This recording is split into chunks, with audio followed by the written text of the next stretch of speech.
Welcome to live class. आज हम अपनी हिंदी ग्रामर की क्लास में पार्ट 10 काल के बारे में पढ़ने वाले हैं। काल क्या होता है? यानी क्रिया के होने का, यानी जो हम काम करते हैं उसके होने का जो समय होता है वही काल कहलाता है। ठीक है। अब काल जो होते हैं उसके 3 भेद होते हैं। काम कब कब होता है? या तो हो चुका होता है, या अभी चल रहा होता है, या आने वाले समय में होगा। तो यहाँ पर जो है काल के 3 भेद हैं। एक भूतकाल, वर्तमान काल और भविष्य काल। भूतकाल क्या होता है? जो बीता हुआ समय होता है, जिस समय में क्रिया हो चुकी होती है वो कहलाता है भूतकाल। और इसकी पहचान क्या है कि उसके जो शब्द होंगे उसके अंत में था, थे और थी शब्द आएंगे।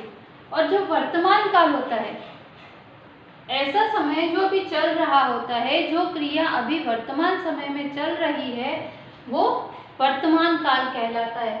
और उसकी पहचान होती है उस वाक्य के या शब्दों के अंत में थे, हैं, रहा है, रही है ये शब्द दिखाई देते हैं। और भविष्य काल, भविष्य यानी फ्यूचर, जो भविष्य काल होता है वो आने वाले समय में जो क्रिया होने वाली होती है उसको हम भविष्य काल कहते हैं। वो है क्या? उसकी पहचान क्या है? गा, गे और घी। ठीक है। इस तरह से हमने पढ़ा कि काल किसे कहते हैं और काल के कितने भेद होते हैं। अब एक बात और याद रखनी है कि जो हमेशा होने वाले कार्य होते हैं, जो नित्य कार्य होते हैं, वो वर्तमान काल की क्रिया के अंतर्गत आते हैं। जैसे सूर्य उगता है ना, ये जो क्रिया है वो वर्तमान काल की क्रिया के अंतर्गत आएगी। और जो आज्ञार्थक यानी आदेशात्मक जो वाक्य होते हैं उनका कोई भी काल नहीं होता है, कोई निश्चित काल नहीं होता है। वो वाक्य के अनुसार हम उसके काल को निर्धारित करते हैं। ओके। अब हम इसी चैप्टर को अपनी एक्सप्लेन करके बुक से पढ़ेंगे।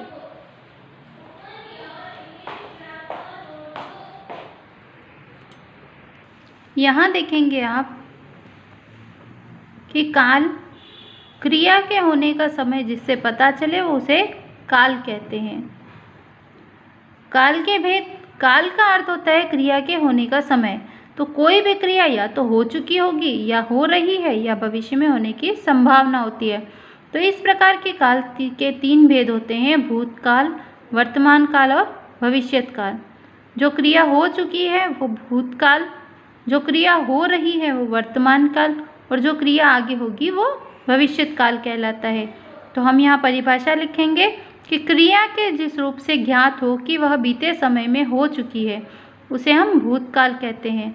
जैसे महेश कोलकाता गया था, रशीद कल चेन्नई से आया, जॉन कहानी पढ़ चुका, गौरी ने अच्छी कविता सुनाई।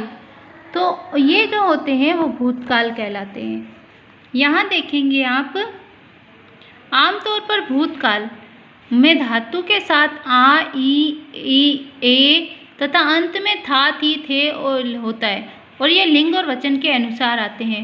जैसे पढ़ा, पढ़ी, पढ़ता, पढ़ती थी, पढ़ते थे, पढ़ी थी या पढ़े थे।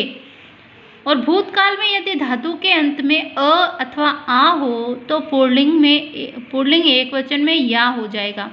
जैसे खाया, खाए, खाई, खाई, गाया, गाए, गाई, गाई, गया, गए, गई, गई। ठीक है। देन वर्तमान काल। क्रिया के जिस रूप से ज्ञात हो कि वह वर्तमान अर्थात कथन समय में हो रही होती है वो वर्तमान काल कहते हैं। जैसे मैं स्कूल जा रहा हूँ, मोनिका मैच देख रही है, मदन रोज सुबह टहलता है। जो काम हमेशा होते हैं उनमें भी वर्तमान काल की क्रिया प्रयुक्त होती है। मैं हमेशा सच बोलता हूँ, सूर्य रोज पूर्व दिशा में उगता है, नदी धीरे बहती है। तो ये कार्य हमेशा होते रहते हैं, इसलिए ये कार्य कौन से काल के होंगे? वर्तमान काल के। देन अब आता है भविष्यत काल। भविष्यत यानी फ्यूचर टेंस। क्रिया के जिस रूप से उसके आने वाले समय में होने की सूचना मिले उसे भविष्यत काल कहते हैं। और भविष्यत काल की क्रियाओं का अंत एगा, एगी, एंगे, एगी से होता है। जैसे मोहन कविता सुनाएगा, जाएगी, गाएंगी, जाएंगे। ठीक है। ये होते हैं भविष्यत काल।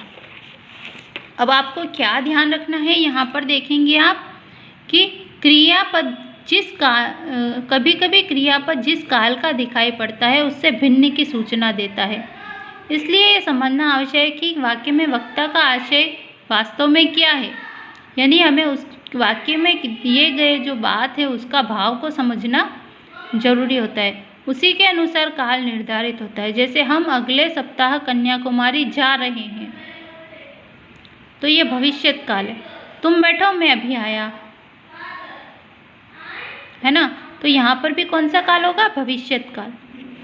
अब है आदेशात्मक या बाध्यता सूचक क्रियाओं का कोई काल नहीं होता। उठो प्राणायाम करो, भगवान तुम्हारा भला करे, तुम्हें ऐसे नहीं बोलना चाहिए। तो यहाँ पर कोई भी काल नहीं होगा। इस तरह हमने अपना चैप्टर नंबर 10 कंप्लीट किया। Okay, thank you, have a nice day.